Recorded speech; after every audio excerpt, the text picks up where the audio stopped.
NYC. This is Kara Stevens, your resident WorkWell NYC money coach, and welcome to this month's Money Challenge. Today, we're diving into something super important, budgeting. Whether you're just starting out or looking to refine your financial skills, this video is for you. So let's get started. So first things first, what exactly is a budget? Simply put, a budget is a plan that outlines your income and expenses over a certain period of time. It helps you track where your money is going and ensures you're not spending more than you're earning. So why is a budget and why is having it so important? Here are a few key reasons. Reason 1. Control over your money. A budget helps you take control over your finances, ensuring you have enough for essentials and for fun. Reason 2, it reduces financial stress. Knowing exactly where your money goes can reduce anxiety and help you avoid debt. And reason 3, it helps you achieve financial goals. Whether it's saving for a vacation, buying a home, or building an emergency fund, a budget helps you prioritize and reach your goals faster. Now let's tackle some of those misconceptions we all have about budgeting. Myth number 1, budgets are restrictive. Many people think that having a budget means there's no opportunity for fun or treats, but in reality, a good budget allows for flexibility and even includes room for those little splurges. And myth number 2, budgets are only for people who are struggling financially. Absolutely not.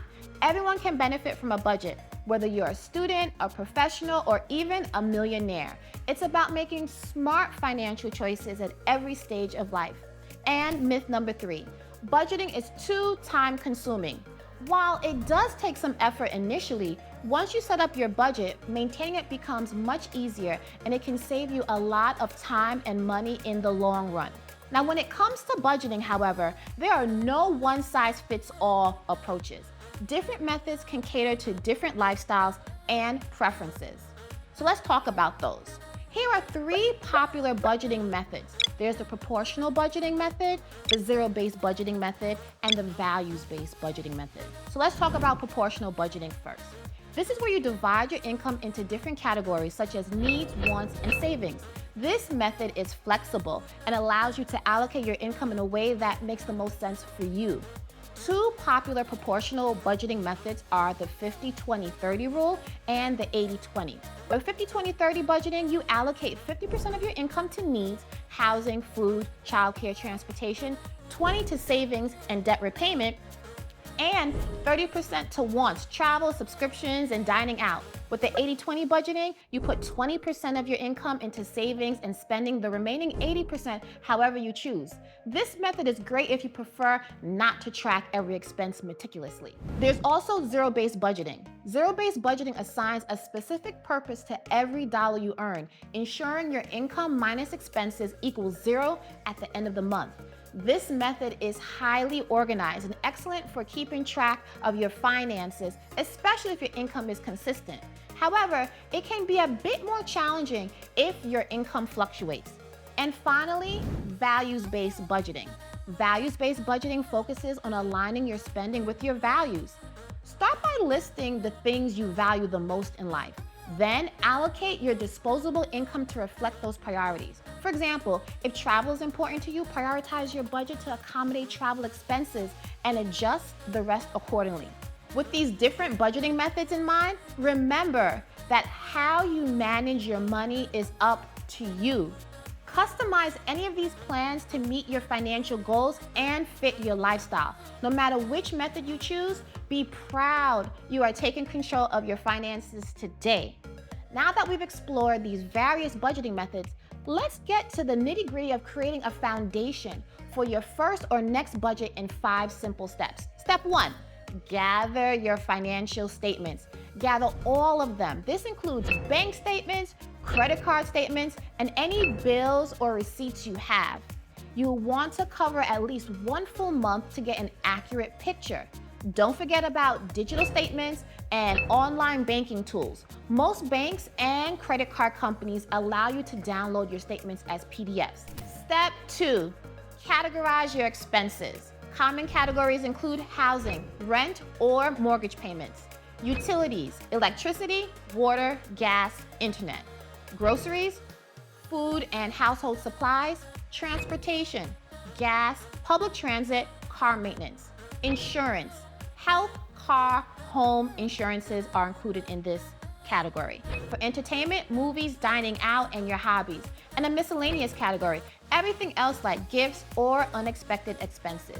Use a spreadsheet, old school pen and paper, or a budgeting app to make this process a lot easier. Many apps can automatically categorize expenses for you. Step number 3 is to total your expenses for each category and then add them up to see your overall monthly spending. If you're using a spreadsheet, you can create formulas to sum each category automatically. If you prefer pen and paper, a calculator works just as well. An app usually does the adding and subtracting for you. And step number 4, analyze your spending. Now that you have your totals, it's time to analyze which categories are being spent on. Are there categories where you're spending more than you expected, or even better, less than you expected? Or are there areas we can cut back on? This step is crucial for identifying spending habits and finding opportunities to save, as well as reflecting how if your spending is aligned with your values or what's the most thing that's important to you. For example, if you've noticed there's a lot of takeout transactions, but you really want to travel to Antigua this summer, you may be motivated to eat at home more so you can book your flight sooner rather than later. With a clear picture of your current spending, you can now set a budget. Allocate specific category amounts based on these financial goals. Make sure your budget is realistic and flexible enough to accommodate unexpected expenses. Remember, the goal is to live within your means while still enjoying life. It's about having a balance. And step number 5, track and adjust. Regularly track your expenses and adjust your budget as needed. Use budgeting apps that sync to your bank accounts to make the process seamless. Regularly review your budget helps you stay on track and make informed financial decisions.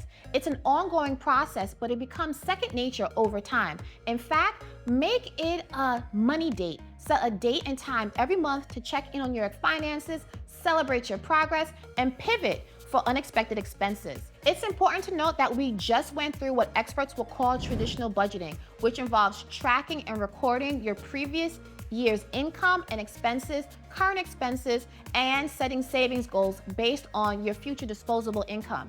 It's structured and can be time-consuming to start, but it's incredibly helpful for planning your larger personal and professional goals. It also helps you really get your financial house in order. With that being said, we have come to the end of this video. Thanks for watching. If you found this video helpful, give it a thumbs up and subscribe to our channel for more financial tips and tricks. Happy Budgeting NYC.